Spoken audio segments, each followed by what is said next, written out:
Wagwan guys, welcome back to another banger of Sauti Zetu podcast. And yes, najua mnajiuliza mbona leo tuko na people of different ages, but usijali, I got you. So, leo tunataka kuongelelea choices. Choices ilikuwa viewed aje according to different generations. Na ndio kwa maana leo tuko na Gen Z na ni why ama X millennials to stick hapo. So, sitaki kuongea sana cause I can yap. Nataka kusikiza takes. Pia tusiweke sana, you know. Habari yenu? Nzuri. Sisi enzi ya kitambo wale wazazi ndio walikuwa nasikizana na wazazi wa kijana.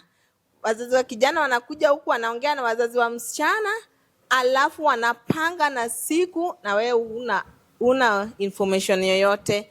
Wanaonyeshana mpaka mahali unalala na ile siku utakuja kubebwa. Kwa hivyo wale watu watakuja, wakikuja hata saa 11 wanakuja wanaingia hiyo nyumba.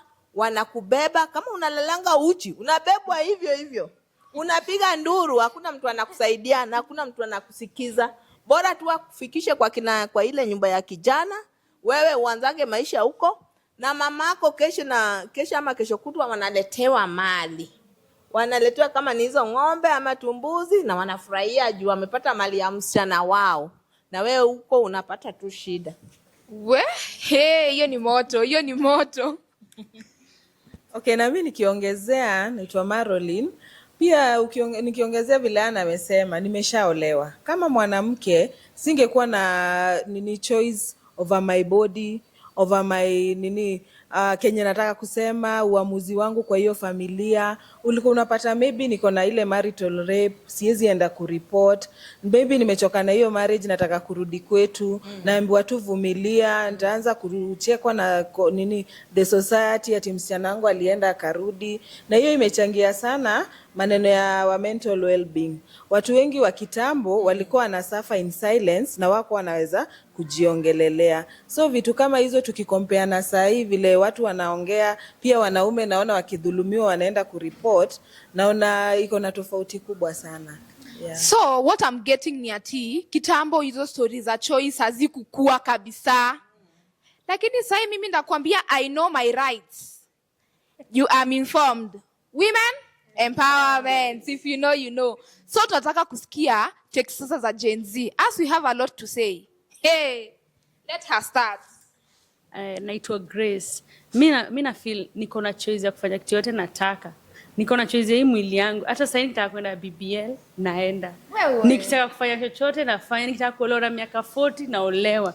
Nikitaka kuwa sexually active nakuwa. Bila kuuliza mtu chochote. Juu hata nikimuuliza mwili si ni yangu, maisha si ni yangu. Sasa hiyo ndio niko educated and I thank wazazi wetu kwa sababu walipitia, so hawezi taka sisi tupitie hiyo. So wakamua hadi msichana asomeshwe. Na ndio maana siku ya leo ikifika naweza jibaia gari, naweza jikaisha, naweza jifanyia kile kitu yenye nataka.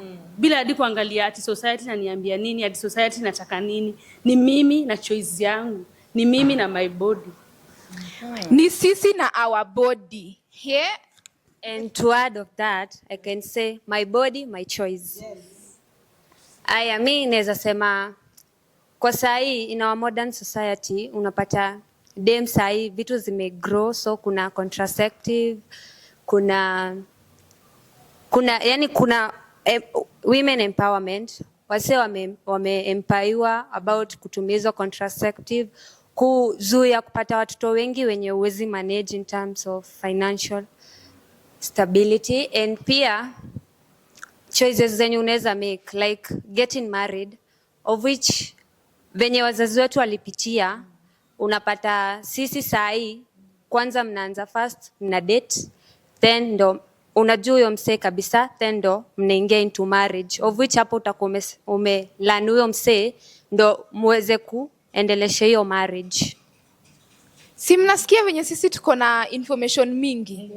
Wanasemanga information inatoka, sitataja, mimi siingilili mtu, lakini pia sisi watu wa young tuko na information. So I'm getting up issues on contraceptives. To normalize kutumia contraceptives, ndio tusijikute tumeenda kuaccess uko unsafe abortion kwa maquack doctors, ndio, ama kukua na watoto wenye haiko like haujaplania, maybe pia pesa hairuhusu information kama hizo. So Leo tuna celebrate International Women's Day. Now we have messages for all the women outside there. So nataka kila mtu mwenye ako hapa unasema one message kwa any woman mwenye anaona hii, si ndio? Okay, today being a Women's International Day, naweza sema unafaa kuangalia ule hero mwenye unaangalia, mwenye like ameku nature of which una follow steps zake. So ufai like mimi naweza sema just be empowered. Yeah. Mi upande yangu ningeweza kuongea kwamba watoto wote wakuwe sawasawa, awe ni msichana au ni kijana. Sio vile kitambo au watoto wasichana wako wanaelimishwa, vijana ndio wanaelimishwa. Sasa hii watoto wakuwe wako sawa. Okay, na mimi today being International Women's Day, naambia wanawake there's no health without mental health. Usikai pale unadhulumiwa, unaumia na umenyamaza. Ongea my friend. Pia mimi leo ikiwa hii mwezi yote tuna celebrate women, so kitu naweza sitaka kuambia my fellow women ni ukipata opportunity wewe chukua, grab the opportunity. Inaweza kusaidia anywhere. Kama unaweza amka ufanye biashara, amka fanya biashara. Kama unaweza amka uende shule, wewe enda shule. Kama unaweza amka uende markiti, enda markiti. Kama unaweza amka hata uende ukaambia watu about mental health, kuwe champion kwa society, wewe enda ufanye hizo zote na zitalipa. There is no health without mental health. Aish! Wahenga na waenguzi jawani. Nimesema as the young people we have knowledge. Ni sawa. So, there is no health without mental health. Na, in case kama uko na mental health issue, in case kama unataka kuongea na mtu yoyote, usiogope. Sai kuna mental health service yenye it's very affordable. Tumekuwa kusema mara mental health services ni expensive. No. Sai tuko na Bonga Wellness Center. Iko located Kariobangi, Landmark Plaza, Sanoda Building, first floor. Subsidized mental health service. Na nikimalizia hii conversation na Juni International Women's Day, I want to celebrate my superhero, and that's Mama Linto. Thank you Mama Linto for making me who I am today. Na nyinyi wazazi wetu tunawapenda sana sana sana. Until we meet next time guys. Bye.